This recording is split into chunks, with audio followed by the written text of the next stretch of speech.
సహోదరి సహోదరులు, దేవుణ్ణి మనం ప్రేమించిన దేవుడు మనల్ని ప్రేమిస్తున్నా మనకు అపాయాలు గాని, ఆపదలు గాని, అనారోగ్యం గాని, ఆర్థిక ఇబ్బందులు గాని రావని దయచేసి ఏ ఒక్కరు అనుకోకండి. మళ్ళా చెప్తున్నా, మనం ఆత్మీయులుగా దేవుని బిడ్డలుగా ఈ భూమి మీద జీవించినంత కాలం సైతాను ఏదో విధంగా మనల్ని శోధించే ప్రయత్నం చేస్తాడు.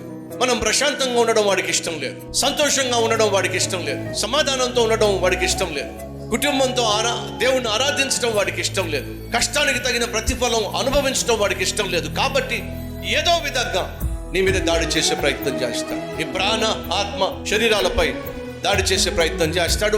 వాడి యొక్క నైజం. మన శత్రువైనటువంటి సాతాను గర్జించు సింహం వలె మన చుట్టూ తిరుగుతూ ఉన్నాడు. ఎవరిని మృంగుదామా, ఎవరిని బాధ పెడదామా, ఎవరిని కష్టపెడదామా, ఎవరిని ఏడిపిద్దామా, ఎవరికి నరకం చూపిద్దామా, అదే వాడి ఆలోచన, అదే వాడి యొక్క ప్రయత్నం. ఆత్మీయ ప్రయాణంలో మనం అందరం కూడా ఖచ్చితంగా ప్రతిరోజు ఎదుర్కోవాల్సినటువంటి శత్రువు ఎవరైనా ఉన్నారు అంటే అది సైతాను. కానీ ఒకటి మాత్రం వాస్తవం ఏమిటంటే, ఈ లోకంలో ఉన్న సైతాను కంటే మనలో ఉన్నటువంటి దేవుడు బహు శక్తి కలిగిన వాడు, బహు బలమైన వాడు. కాబట్టి మనం సైతానుకు భయపడాల్సిన అవసరం లేదు. సైతాను తీసుకొచ్చేటటువంటి శోధనలను చూసి కృంగిపోవాల్సిన అవసరం లేదు. శ్రమలను చూసి భయపడాల్సిన అవసరం లేదు. కారణం ఏమిటంటే, వాడు తీసుకొచ్చే శ్రమల కంటే దేవుడు అనుగ్రహించే సమాధానమే శక్తి కలిగింది, బహు గొప్పది. మర్చిపోకండి.